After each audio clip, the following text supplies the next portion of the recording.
에디슨 인터내셔널은 캘리포니아 규제 기반 전력 유틸리티를 중심으로 운영되는 기업이라 본업의 수익 구조는 비교적 안정적인 편입니다. 그런데 주가에는 산불 관련 불확실성이 크게 반영되면서 할인폭이 커져 있습니다. 12월 19일 기준주가 60.17달러 수준에서 연간 배당 3.51달러를 적용하면 배당 수익률이 약 5.83%로 높습니다. 2025년 코어 EPS 가이던스 중간값 6.075달러를 기준으로 보면 포워드 PER은 약 9.9배로 낮은 구간입니다. 즉, 실적이 무너져서 싸진 것이 아니라 위험 요인이 커 보이면서 평가가 눌린 상태라는 점이 저평가 관점의 출발점입니다. 최근 1개월 내 가장 직접적인 주주 친화 신호는 배당 인상입니다.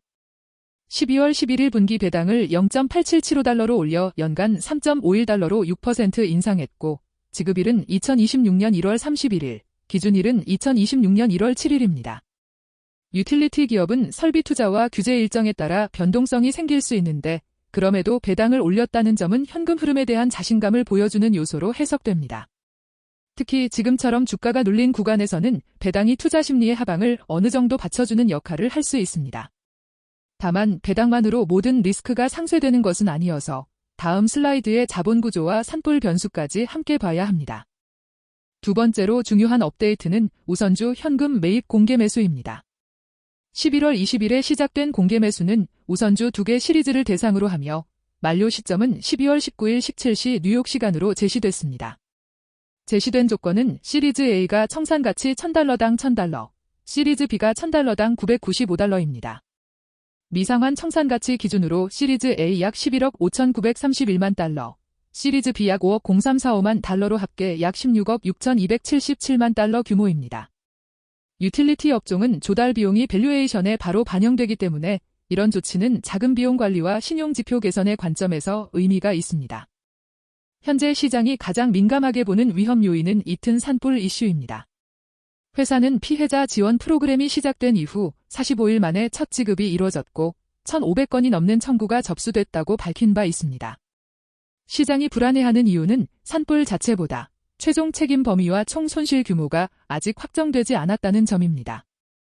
일부 자료와 보도에서는 전소 주택 소유 거주자에 대해 20만 달러 프리미엄 같은 항목, 경미 손상의 3만 달러 같은 항목, 사망 1인당 500만 달러 구성 요소 같은 숫자가 언급되며 꼬리 위험 우려를 키웁니다.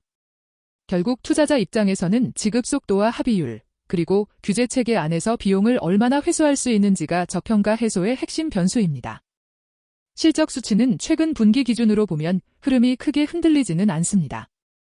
2025년 3분기 기준 GAAP EPS는 2.26달러, 코어 EPS는 2.34달러였습니다. 회사가 제시한 2025년 코어 EPS 가이던스는 5.95달러에서 6.20달러 범위이고 2025년부터 2028년까지 코어 EPS 성장률 5%에서 7% 목표도 유지하고 있습니다. 설비 투자 계획도 2025년부터 2028년까지 280억 달러에서 290억 달러 수준으로 제시돼 규제 기반 성장 프레임 자체는 유지되는 모습입니다. 그래서 지금 구간의 저평가 논리는 실적이 아니라 산불과 규제 리스크가 할인율을 얼마나 키우고 있느냐에 달려 있습니다. 앞으로의 체크포인트는 세 가지로 정리할 수 있습니다. 첫째, 짙은 산불 관련 지원 프로그램에서 지급이 어떤 속도로 확대되는지, 그리고 청구 건수가 어느 정도로 늘어나는지입니다. 둘째, 우선주 공개 매수의 실제 집행 결과가 자금 비용과 신용 지표에 어떤 변화를 주는지입니다.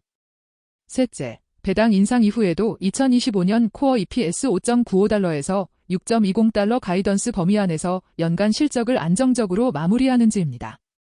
이 세 가지가 동시에 예측 가능한 수준으로 정리되면 주가 60.17달러에서 배당 수익률 약 5.83%, 포워드 PR 약 9.9배로 눌려있는 밸류에이션이 정상화될 여지가 커집니다.